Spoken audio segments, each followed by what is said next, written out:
An incredible new map could reveal that 13th-century Italian explorer Marco Polo was actually the first European to discover America, more than 2 centuries before Christopher Columbus set sail for the New World. A crude map drawn on sheepskin shows what appears to be the Bering Strait, Alaska, the Aleutian Islands and the west coast of North America. Map with ship comes from a trove of 14 documents that have just been studied in depth for the first time. They were found in the 1930s in a trunk that belonged to an Italian immigrant who settled in San Jose, California. Map with ship. This sheepskin map is claimed to be a copy of a sketch Marco Polo made showing Alaska, the Aleutian Islands and the Bering Strait in the 13th century.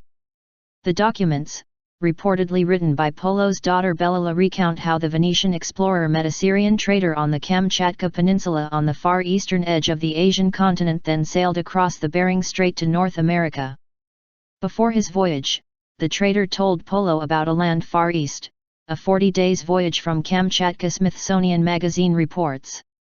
It is believed that if Polo sailed to North America, he would have crossed the Bering Strait, a 51-mile stretch of waster that connects the easternmost point of Asia to the westernmost point of Alaska. This new land, the documents say, was called the Peninsula of Seals, and it was twice as far from China as Kamchatka, and Polo soon set sail in search of it. Polo arrived, according to the documents, and discovered a people who wore seal skins, ate only fish and lived in homes under the earth, according to the Smithsonian.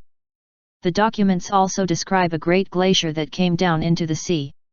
It appears that Polo then sailed around the Alaskan coast, possibly even around the Aleutian Islands, east to British Columbia and down the Canadian coast.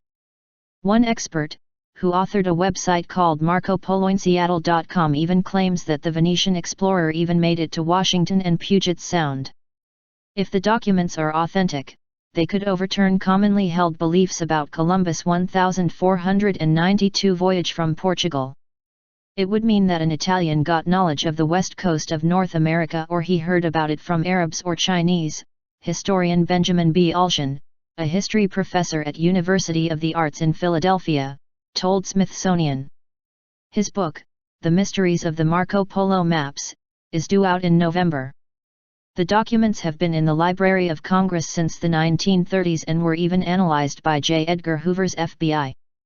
The account, while fascinating, has several holes. The first is that Polo, an infamous teller of tall tales, never specifically mentioned his travels to this new land in his world-famous account of his journey, The Travels of Marco Polo.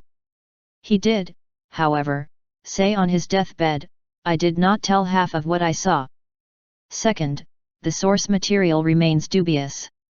Marcian Rossi, the immigrant who donated the documents to the Library of Congress, says he inherited them from a wealthy family member. Carbon dating on one of the sheepskin maps reveals it was created in the 14th or 15th century, meaning that even if it is authentic, it is a copy of the original.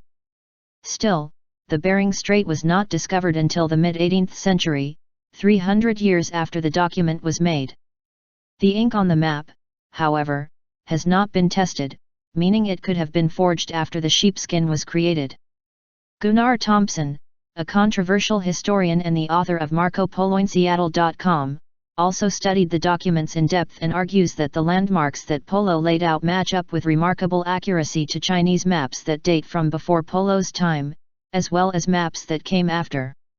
He says that distortions in how the map is drawn, for example, the Bering Strait appears as a north-south passage and not an east-west passage, can be chalked up to magnetic distortions in Polo's compass readings that occur that close to the North Pole.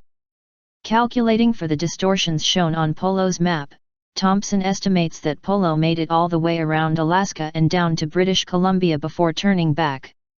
Thompson, who described himself as a history detective, posits that Polo even alluded to a land of darkness beyond the plains of Mongolia, in the Travels of Marco Polo. He posits that Polo was referring to Alaska. Thompson suggests that Polo's exploration could have been sent on a mission by Kublai Khan, the Mongol ruler of China whom Polo befriended. Polo was meant to explore the far reaches of the empire in order to determine the source of furs, precious stones, gold, perfumes, and dyes that were being imported into the Yuan dynasty in China.